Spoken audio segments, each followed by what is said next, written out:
The Faculty is a movie I'm constantly recommending to people. Striking the perfect balance of adolescent teen drama with the thrills and chills of a weird alien body horror flick. It essentially asks, what would you do if you found out all your teachers were aliens?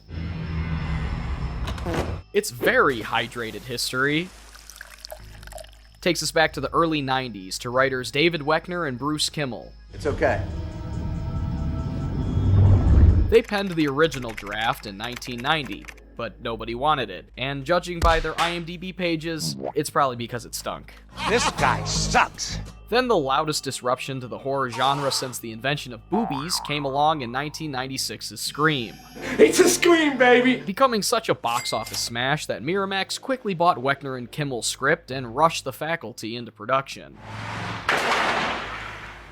Trying not to sway much from the Ghostface formula, upstanding citizens Bob and Harvey Weinstein then begged Kevin Williamson to perform a full script revision to insert more realistic characters and, most crucially, You just know everything. I'm a contradiction. add that self-referential dialogue the skaters and goths loved. Just doing my part to the deconstruction of America. The studio also wanted Williamson to direct, but he opted out to instead mastermind his directorial debut, teaching Mrs. Tingle. You won't shoot me. No. No. What? With Williamson out, they needed to find another auteur to get behind the lens that had an eye for visual weirdness and fun characters. So they turned to Robert Rodriguez, who'd already exploded onto the scene with El Mariachi, Desperado, and personal favorite From Dusk Till Dawn. No thanks. I already had a wife. He was enthralled with Williamson's writing and depiction of situation and themes. Kevin's really successful in his films because he really writes from the heart. He really writes from his experiences. And it's not like he goes and studies the high schools to see what people talk like, act like. They're very universal themes that he deals with, very universal, that everyone has gone through at one time or another. The final product wound up the result of seeing the cast of The Breakfast Club doing the Bartman all over Invasion of the Body Snatchers, as well as assembling an all-star cast, including Usher, Shooter McGavin, Hobbits, Hartnett, the T-1000, and even the love of my life, Salma Hayek. Most bizarre thing I found looking into this movie are these weird Tommy Hilfiger ads featuring the cast. Tommy jeans make a scene. And now you'll never be able to unsee all the product placement all the characters wear. Look, I'm not making this up. So take me to your teacher as we travel across the hallways to see what this 3-time Teen's Choice Award nominee has hiding under the surface. This is The Faculty. The movie drops us off at Harrington High, no relation to Steve. That isn't gonna work, dingus. Oh, really? As we quickly find out exactly what kind of town this is. Football! Go there, football! Have you seen the football stadium on a Friday night? Football! God damn it! After that riveting staff meeting, the principal heads to find her car keys, finding a different metal menace instead. Robert Patrick's frightening football coach Willis is Can't seem to find a pencil. essentially just the T-1000 if his mission objective was to fight childhood obesity. Being chased. I like that. Not that I think any of us are complaining. Have you seen this boy? Principal Drake, played by Bebe Neuwirth, Bebe, B-E-B-E. Bebe? Bebe? Jesus Christ. Hold on. When Bebe Neuwirth's Principal Drake, played by Bebe Neuwirth, shuts down his alien advances. Sleep it off, coach. Do you have a pencil? Extraterrestrial? Huh? No. This guy sucks. After getting rejected, he immediately goes nice guy and attacks. The pretty principal T2s it to the door, which is, as you'd expect, locked up tighter than a nun's box. Please report to the principal's office. Luckily, kindly little Mrs. Olsen arrives. I don't have my keys. But she's as useful as the actual elderly. But she's as useful as actual teachers. But she's as useful as actual women. Mrs. Olsen is played by the legendary Piper Laurie, who's best known for playing generational trauma superstar Margaret White. He's gonna laugh at you. They're all gonna laugh at you. Who's now here pretty much playing Norma Bates. I always wanted to do that. Great opening scene, sets the stage for something strange going on without spelling it all out, because they're in school. Prick. Next day, we rev up to class to see our band of brooders, and the movie even politely provides some freeze-frame intros. I don't remember if I fucking hated that or was like, yes, 90s stuff. Our main players are shy Peter Parker plug-in Casey. Sorry. Rebel without a degree Zeke. Trust me, man. I'm brilliant. Hot bitch Stokely. You okay? Walked much? Hotter bitch Delilah. You hitting on me? No. Quarterback but wannabe brainiac Stan. I quit now. I can work harder at studying. And new student Southern Belle Mary Beth. Excuse me. Could you please tell me where the office is? It's my first day here. We'll get back to this lunch bunch, but first we've got to get acquainted with Zeke performing the oldest high school profession there is, slinging shady drugs to kids in a dank bathroom. Peter, what are you doing? Crack? What the fuck? He conducts some Pen 15 business. Then why are you repeating your senior year? Showcasing the town so small, even Stephen Hyde lives here. Doesn't even look like me. Because it's Danny Masterson is in this. Does that look like me? That was his defense in court. Does that look like me? Fucking sicko. Anyway, outside Casey's all alone, farting around on the bleachers. I like picking up twigs. 1 twig, 2 twig, 3 twig, 4. I like twigs and I want some more. Walking right into the monster. I was just eating my lunch, sir. Elijah Wood is really solid as this film's twitchy lead. It was while making this movie that Elijah would find out about Peter Jackson's Lord of the Rings adaptations being made from cameoed critic Harry J. Knowles. Jeez. He's right there. I'm saving my sick days for when I feel better. Who'd practically forced this little blue-eyed bastard to go for it, changing cinema forever. All right, then, keep your secrets. I know you have something to do with it. The hormonal hobbit rushes his science project to Mr. Furlong, played by a pre-Daily Show Jon Stewart. Which doesn't make sense because this is Ohio. He informs the students that Casey may have unearthed a new species to go alongside humans, dogs, dolphins, ants, fish, and Dan Aykroyd. 23 different species are coming because they don't want anything to do with us. I don't think we will ever have a formal relationship, a formal contact with any alien species out there. Especially after 9/11. Oh, and Usher's clumsiness ushers in the notion that they're not supposed to get them wet or feed them after midnight, I think. What is he doing? Because this is like the only time I talk about Usher in this entire video. He's not even like in this movie. I know, he's like, not he's in it. in the movie, but he's not in it. He must have gotten a lot of scenes cut out. Funny and clever, but I'm gone. Because I know there was like a deleted Venus character, her name was. She's in this scene with all the characters. She's supposed to be Usher's girlfriend in the movie, but like all her scenes were removed. So I'm guessing a lot of Gabe, that was his character. Oh, yeah. I'm guessing a lot of Gabe stuff got ganked. Happy Easter, Xbox. Mr. Furlong, what are you doing? I feel it. Okay, kids, I know we've got an unknown cephalopod parasite here, okay? Let me just stick my hand in, okay? Aren't scientists supposed to be the smart ones? Hey, you're right, stupid science bitch couldn't even make I more smarter.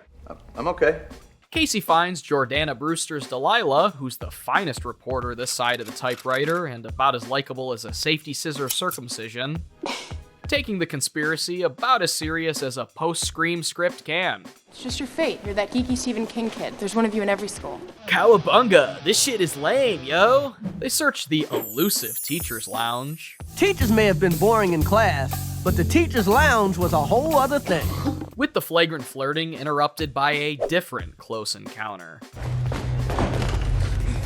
As the coach and geriatric shuffle in to refuel. I need fuel. They spew out a sprinkler of exposition, explaining the entire faculty has crossed over. Has the entire faculty been commuted? He said it! He said it! With a convenient drop-in from Nurse Harper, played by Salma I'm not gonna join you completely. Hayek, allowing them a sick infection demonstration for the nosy newsmen. This sequence does a fantastic job at finally revealing the alien threat, while also tossing in some humorous and horrific moments.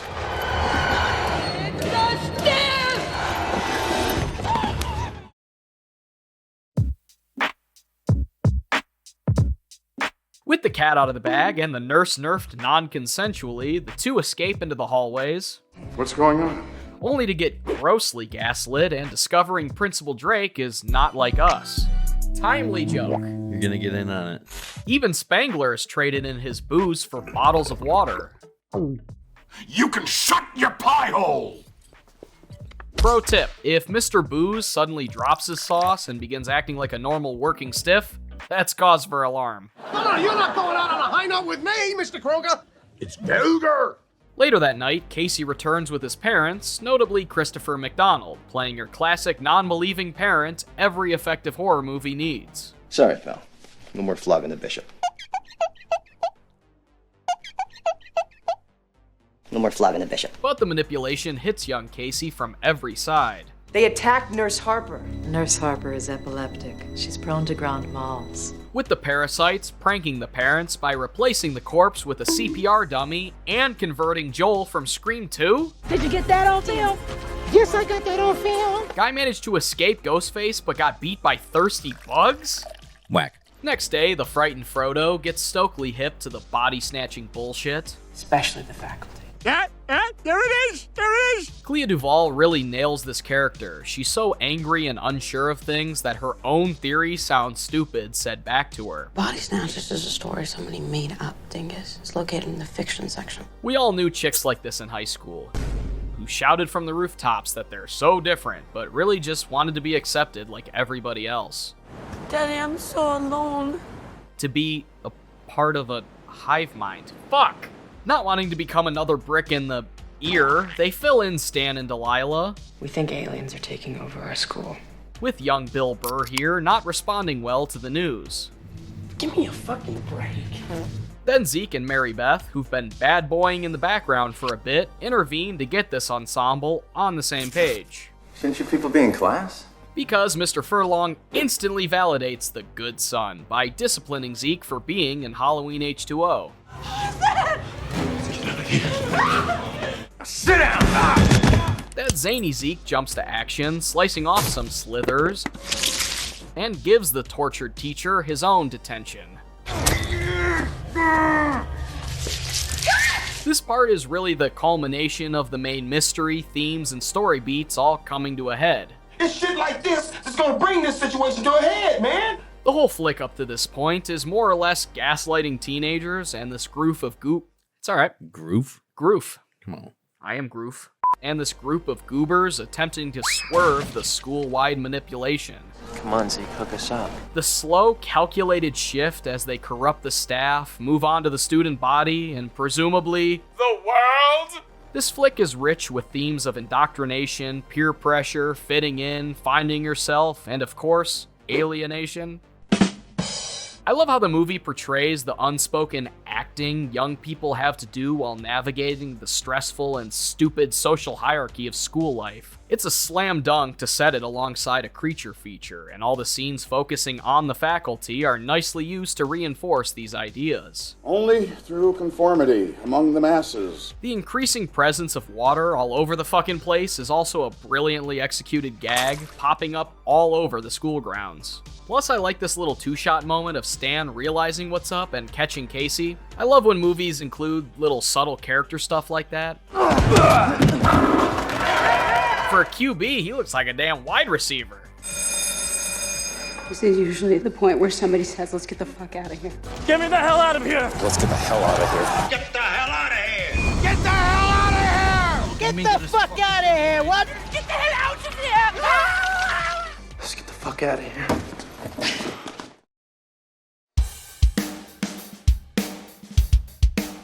The Sinister Six get out of there fast and furiously. Swabs. Even avoiding a pesky roadblock. Fuck this shit.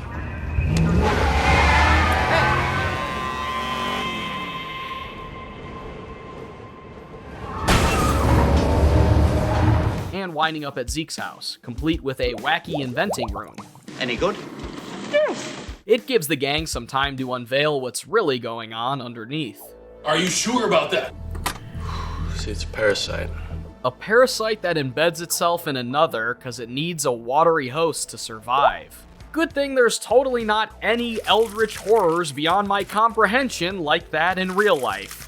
A snail unknowingly eats bird droppings infested with brood sac eggs. The eggs hatch inside the snail, forming long tubes that spread into the snail's brain and tentacles, its eye stalks.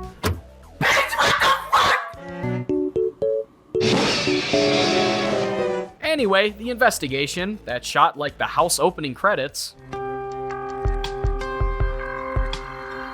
concludes that drying the bugs out and killing the queen is probably their only hope. And if we kill the master, we get them all. In theory. This entire brainstorm is some of the most interesting stuff in the movie, and I dig that the screenplay allowed for all of them to get involved. Don't you see? We gotta stop it or it's gonna spread. A groupthink of everyone tossing in little bits of their own knowledge is a million times more fun to watch than one all-knowing, exposition-dumping bozo. That goes for you all, too. Beginning to mistrust even their own crew. What if one of us was an alien right now? How would we know? We get a secret, spiritual 90s remake of The Thing's blood test scene. Since the science more than says a quick hit of the cheap stuff does the trick, and they already did an homage to The Thing's husky shadow bit earlier. Yeah? What? Zeke forces them all to try some of his caffeinated crap, considering they didn't have wires and blood trays handy. Take a hit. Josh Hartnett's Zeke brings a real Kurt Russelliness to the movie. Zeke. Rising to leader by sheer fact that he takes the reins of this weird nonsense. Casey's our classic Stephen King kid. There's one of you in every school. But it's Zeke's cleverness that ultimately saves the school. But I mean, when you're friends with Oppenheimer, this all seems like Tuesday, you know? And I also think Shawn Hatosy's stellar as Stan the Man. Fuck that, man, you're taking it. His actor and character are heavily overshadowed in discussions of the faculty due to the insane careers most of them ended up having, but he isn't performed as your typical airheaded bully, and I really like his interpretation. I think maybe it's time I try something I'm not so good at. Instead, he's an actual guy with depth, aspirations, and the same insecurities as the rest of them. We're on chapter 5. They blast away a few brain cells, tweaking out and giggling like old pals sharing a Snoop Dogg special. Sometimes she can be a real bitch. But Mary Beth and Delilah are hesitant, downright a fucking buzzkill. Oh shit. The hot chick was a monster this whole time? Is that what sirens are? I know where to hide. We're everywhere. If you've already seen The Thing... Here's the thing. Okay. No, clearly this test was ending in one of them getting a big fat F. I'll fucking shoot her. This was actually Jordana Brewster's first feature film. Fuck you, tit bags. Well, everybody calm down, please. Years before she joined the Fast and Furious fam. I already lost my family once. Oh, that must be Vin Diesel now.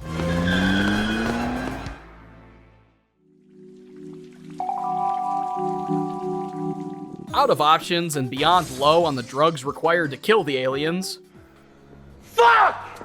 The Queen Killers cruise up to the set of Friday Night Lights. Football. With the assumption that it's Principal Drake as the Queen, and they bunker down in the gym to do a little field research. Sniff this. Sniff this. No. The plan works as well as the scientists trying to help E.T. How's the child doing? Unhook him? As blasting the bitch and tossing Tony Montana's fun dust in her face does... Pocket sand. nothing. Burning through the integral stash to recreate the Wicked Witch's death, though...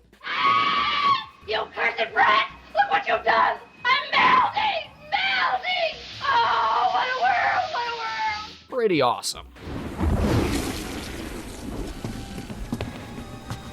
Unfortunately, Stan sacrifices himself so that they can not only get this wicked visual, but Stokely can curb the lesbian allegations. Seriously, they make note of her being lesbo like 15 times.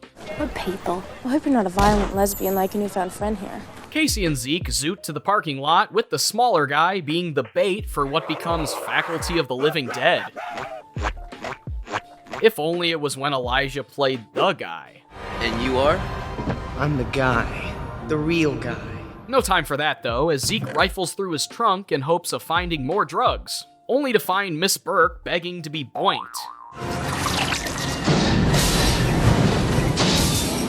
Miss Burke's played by Famke Janssen, and her once dorky appearance has now metamorphosized into a felony. She tries to seduce a high schooler. Something tasty. Where's Chris Hansen? I haven't mentioned her up to this point, however, she's had a few previous unseen encounters with Zeke, and, scenes that I didn't mention, and they even pay off this line. Chocolate-flavored laxatives. You gotta respect a good script. So I take it you changed your mind about the chocolate laxatives? And they also do the classic, a hot girl takes off her glasses and lets her hair down, and then she's suddenly hot. Oh.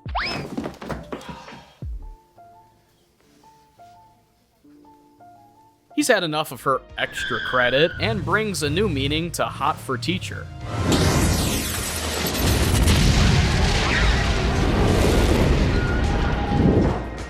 He told her school's out for summer. I can go all day. Hey, you can't park there! You can't park there! Back inside, Stokely just can't catch a break as her second emotional confinement in like 10 minutes results in betrayal.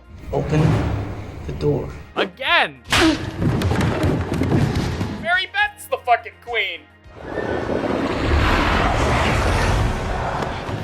Yeah, not quite a Kaiser Soze or Darth Vader's my father twist, but it is cool that the head honcho wasn't the coach or, Carrie's mom or whatever. The bug boss bails on its Laura Harris disguise. That's her actress. No fucking way!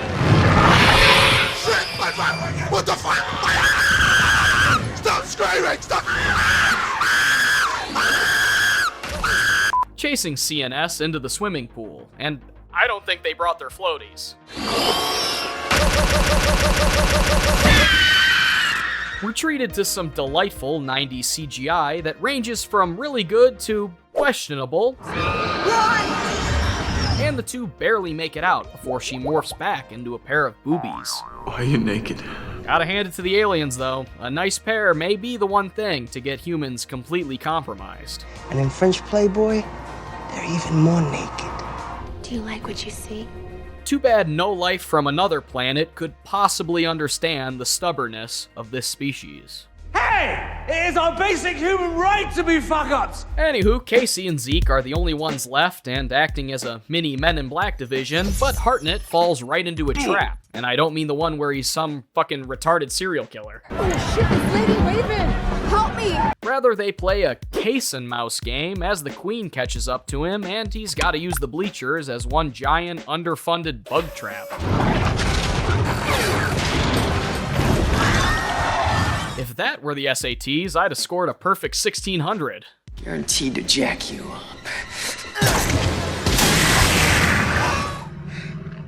So with the queen concluded, Man, I'm dead. we get a real sweet and sappy finish ripped right out of a Breakfast Club 2 script, where Stokely scored the stand, Casey caught Delilah's dastardly heart, and Zeke and Miss Burke? That goes for you too, Zeke! Just because you're the new guy doesn't mean we're gonna cut you any slack! What? And that was The Faculty. And I really can't understand why it's never ascended the ranks like Kevin Williamson's other works. Fuck! The plot is fun, with an engaging mystery, and the school backdrop allows for a lot of fun commentary on conformity, fitting in, and identity through the tentacled lens of a campy creature feature. What better demographic to explore humanity's shortcomings and insecurities than when it comes to a bunch of fucking angsty teenagers? It goes without saying the cast crushes this one, and here's a couple of my favorite lines. What is that? It's magic dust. Sorry, pal. No more flogging the bishop. What are you looking at? I also want to point out how the high school set feels real and lived in. They actually shot this at a real high school in Texas. The doors are old and chipping paint, the water fountain is old as fuck. It's exactly like a real public school. Guaranteed to jack you up. And I really believe that use of real locations adds a familiarity to the drama that you just wouldn't get on a bland green screen setup. I'm going to give Starship Student Troopers pretty solid flick, but I guess it just didn't resonate with audiences like I Know What You Did Last Summer or Scream, since both of those franchises are still around. My friend was attacked. They had a hook. Sorry. Hey, I've seen this one. This is a classic. What do you mean you've seen this? It's brand new. I Know What You Did Last Summer, exclusively in theaters July 18th. Whereas aside from a barely announced reboot, the faculty seemingly got put on permanent administrative leave.